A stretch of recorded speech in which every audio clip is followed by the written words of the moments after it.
세계 3대 폭력 조직이며 일본을 기점으로 활동하는 야쿠자.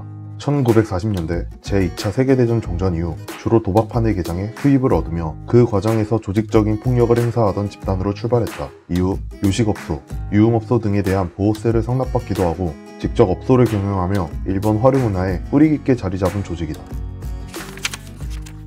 전국시대가 끝난 후 에도시대에 할 일이 없어진 사무라이들이 절간의 빈대부터 지내며 도박을 한 데서 시작되었다고 한다. 일가라는 명칭 아래 한 동네의 불량배들이나 힘 좀 쓴다는 장정들, 노름판에 자리한 노름꾼들이 모여 단체를 이루기 시작했다. 어원은 8, 9, 3에서 유래됐다. 일본판 블랙잭인 오이초카부에서 이 숫자에 해당하는 패를 받으면 끝수가 0으로 망통이 되어 가장 쓸모가 없게 된다. 이를 어원으로 사회적으로 아무 쓸모가 없이 도박으로 생활하는 자를 야쿠자라고 부른다. 이 말이 폭력을 휘두르며 조직 생활을 하는 건달이나 폭력배를 지칭하게 되었다.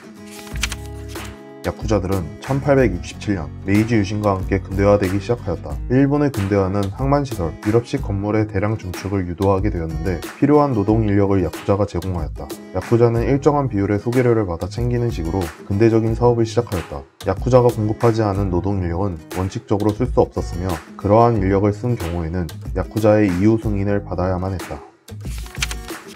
일본 야쿠자 하면 떠오르는 이미지 중 가장 첫 번째는 화려한 이레즈미 문신이다. 일본의 문신은 전통적으로 거친 일을 하는 사람들이 주술적인 의미로 사용했다고 한다. 사무라이들에게 문신은 흔한 경우였으며 자연스럽게 야쿠자들의 생활에 녹아들었다. 에도 시대와 달리 근대 이후로는 문신이 금지되었다. 이후 시간이 지나 야쿠자들은 자학적인 의미로 문신을 하며 야쿠자의 상징이 되었다. 야쿠자의 자학적인 면은 단지 문화에서도 나오는데 야쿠자의 관습 중 하나인 단지는 자신의 손가락 하나를 본인이 직접 자르는 것이다. 그러나 아무리 잘못을 한 대가라도 엄지와 검지는 자르지 않는다고 한다. 밥을 먹을 수 있도록 하는 최소한의 배려인 셈이다. 야쿠자는 구미, 카이, 랭고라는 명칭 아래 피라미드 형태의 조직 체계를 두고 있다. 구미는 가장 하위에 속한 조직, 카이는 구미 단위의 조직이 모여 구성된 중규모 조직, 랭고는 두세 개 이상의 카이가 모여 연합한 대규모 조직을 뜻한다. 구미와 카이가 각각 우두머리를 두고 운영되는 반면 랭고는 속해 있는 카이들의 우두머리가 평등하게 머리를 맞대고 조직을 통솔한다고 한다. 이렇게 수많은 조직들이 모여있기 때문에 통솔을 위해서 우두머리에 대한 복종이 필수적이게 되었고 이는 야쿠자 사회에서 당연한 일로 굳어졌다.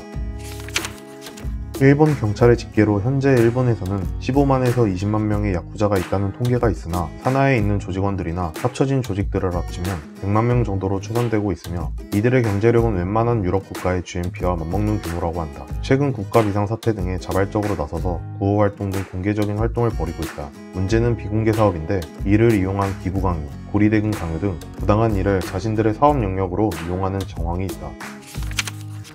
일본의 가장 큰 사회 문제 중 하나는 고령화인데 야쿠자 또한 이를 피해갈 수 없었다. 젊은 세대는 야쿠자에 대한 부정적인 인식으로 자발적인 참여가 급감하였고 2015년 일본 경찰이 파악한 50대 이상의 조직원이 41%로 고령화 문제가 심화되고 있다. 늙은 야쿠자를 부양하느라 조직의 상납금이 대폭 인상되어 허리띠를 졸라매고 있는 실정이다.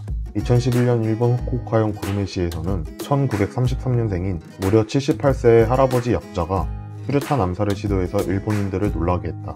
이는 일본의 고령화를 상징적으로 보여주는 사건이 되었다고 한다.